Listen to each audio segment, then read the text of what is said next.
We say women want kindness. We say they dream of stability, warmth, emotional safety.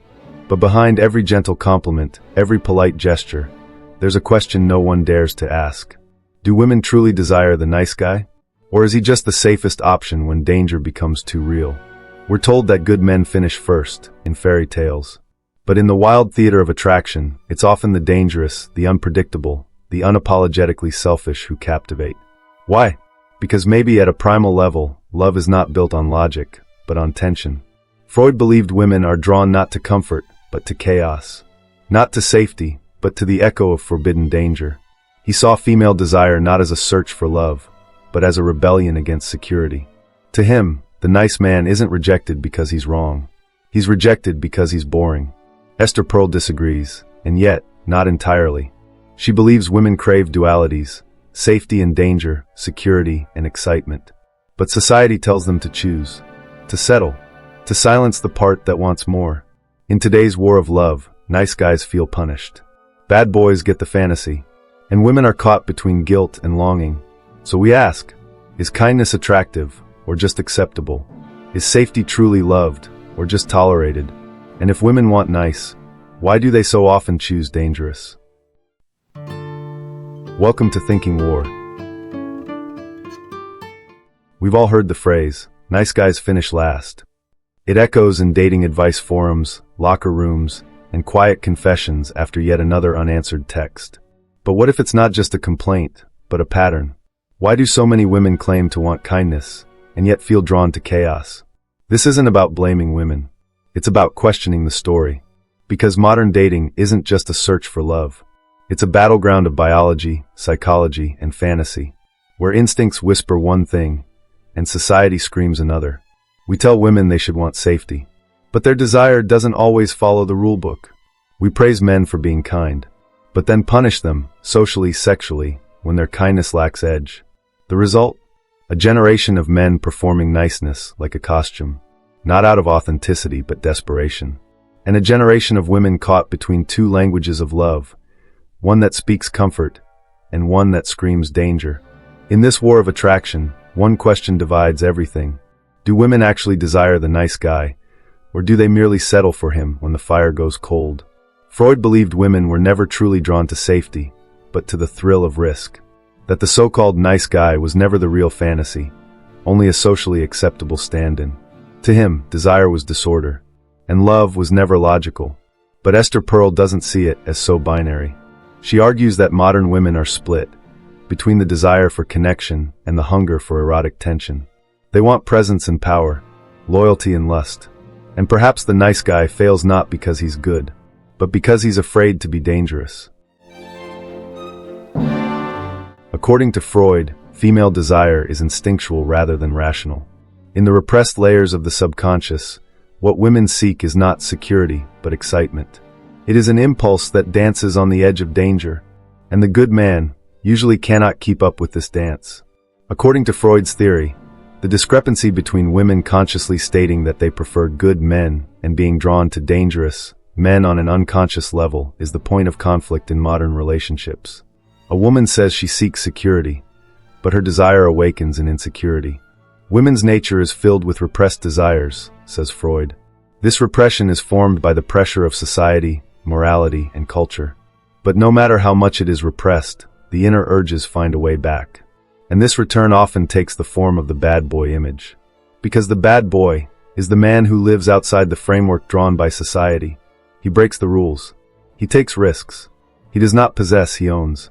And for this very reason, according to Freud, he activates libidinal energy in women. The good man, he is often the father figure. He protects, he wants to take care. But this role eventually transforms into a symbol of habit rather than desire. Women love him but rarely desire him. Freud's understanding of womanhood is highly controversial, but it is too shocking to be ignored. Because in his eyes, a woman is a being who has been forced to suppress even her own desires. And everything that is suppressed will one day return. In Freud's clinical cases, the reason why faithful women see rebellious men in their dreams makes sense at this point. The woman is faithful because she was raised that way, but in her dreams, she wants to surrender to someone who does not restrain her. This is the subconscious at play, and that play is often more real than honesty. Freud's most radical question is this: do women truly desire good men? Or do they simply fear the destruction that the bad one will bring? That is why, in modern relationships, a woman being with a good man while longing for the bad boy is not a contradiction but a mechanism. And according to Freud, without resolving this mechanism, it is not love, it is merely a role being played. Women want security, but they crave excitement. If Freud stripped female desire down to the raw wires of danger and thrill, Esther Perel walks into the chaos and asks, why must we choose between safety and passion? Perel challenges the sanitized narratives we've built around love, the fairy tales of happily ever after, the comfort of predictability. She exposes the silent conflict, that the very things we build to protect a relationship often kill its desire. According to Perel, desire does not thrive in stability.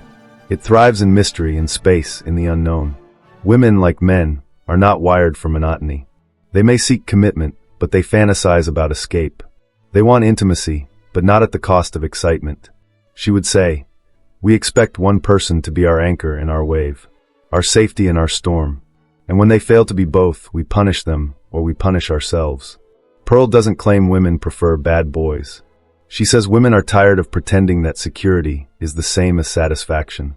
Because let's face it, the nice guy often follows rules, not passion. He prioritizes being chosen over being felt. He offers consistency, but kills surprise. And so Perel suggests that many women, consciously or not, trade excitement for safety. But inside, they mourn the death of passion and blame themselves for feeling restless. She asks, what if the problem isn't our desire, but our definition of what's desirable? In her view, women aren't irrational for desiring what scares them. They're human, and maybe the real danger isn't the bad boy, but the cultural lie that desire can be tamed with kindness alone. This doesn't mean women should pursue chaos, but it means we should stop pathologizing the hunger for intensity, because love without danger may be devotion, but desire without risk is just a habit. Perel forces us to admit that behind every fantasy of the good man is a shadow, and sometimes it's that shadow, not the light, that awakens us. So when a woman says, I want someone kind, what she might really mean is, I want someone who sees me and still dares to shake me. Freud and Perel's views are not contradictory, but rather a challenge. One speaks from the unconscious of the past, the other from the relational labyrinths of the present. However, both stand on the same battlefield. Where does female desire come from, and why is it still drawn to danger rather than the good man? Freud explains women's psychology directly through biology and repressed urges. Perel adds socio-cultural evolution, individual self-awareness, and relational dynamics. But both acknowledge that women do not settle for the good. Is this a flaw or an honesty?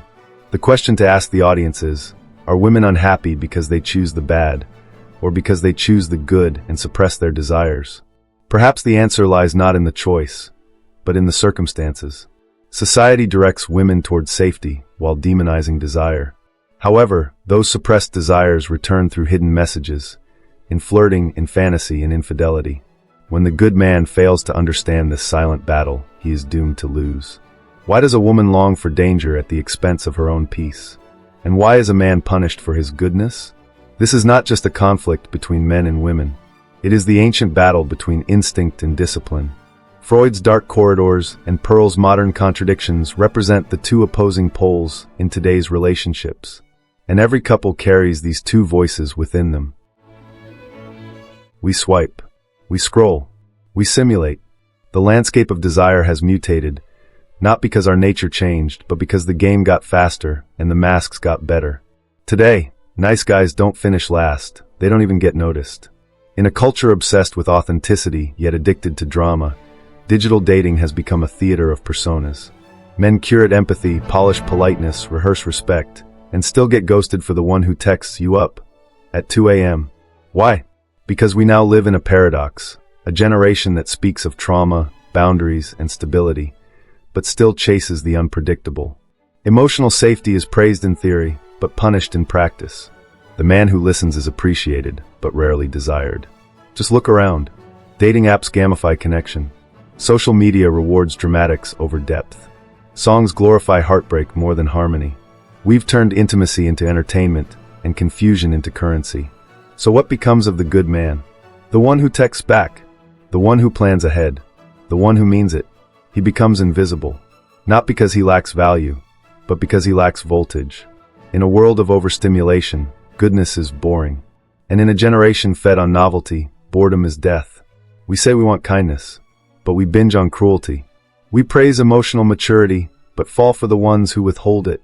This isn't hypocrisy, it's conditioning. A digital ecosystem that teaches us attraction is immediate, love is performative, and men who feel too safe must be hiding something. So what happens next? Do women settle for safety and mourn the spark? Do men abandon their goodness in hopes of being chosen? Or do we confront the uncomfortable truth? That modern love doesn't fail because we don't know what we want. It fails because we're ashamed of it. Shame for craving danger. Shame for desiring peace. Shame for wanting both and being told we can't. Freud would say, repression leads to neurosis. That when women are taught to fear danger, they are also taught to deny their own arousal. That the nice guy is a cultural antidote to an instinct no one is brave enough to name. And that punishment follows any woman who admits, danger excites me. But Pearl would lean forward and whisper, the erotic lives in the shadows. That safety and desire often live on opposite poles. That we seek stability in our lives, but mystery in our minds. And that the greatest betrayal is not always cheating, it's emotional flatlining. So we ask you now, not to choose sides, but to look inside. Have you ever wanted someone because they made you feel safe, or because they made you feel alive? Have you ever been punished, not for what you did, but for what you didn't feel? And what if the tragedy of modern love is this? That men try to be good and get rejected. That women try to be honest and get shamed. And that in this loop, everyone loses. So we end with this question. Leave your answer below.